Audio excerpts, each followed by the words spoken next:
તમને એવો કાયદો આપ્યો છે કોઈએ કે આવું કોઈ બોલે એને તો ફોન કરજો એમ?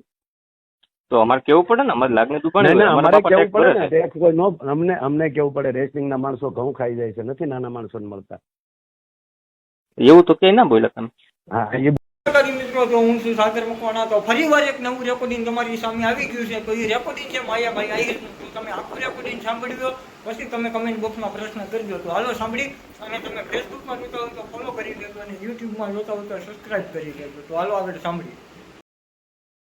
અને આવડું ટેક્સ નું તમે કયો, એટલે તમારા પપ્પા એક જ ટેક્સ ભરતા હતા? તમારું કીધું મેં.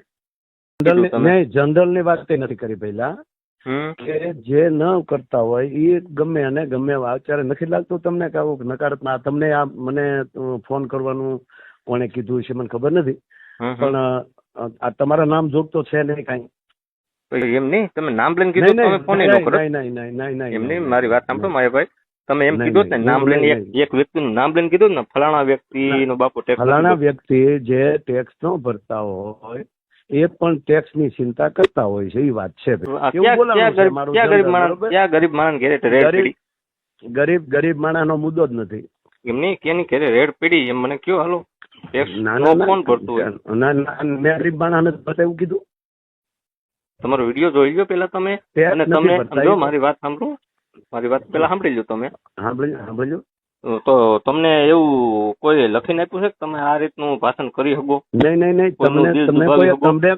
તમને એવો કાયદો આપ્યો છે કોઈએ કે આવું કોઈ બોલે એને તો ફોન કરજો એમ?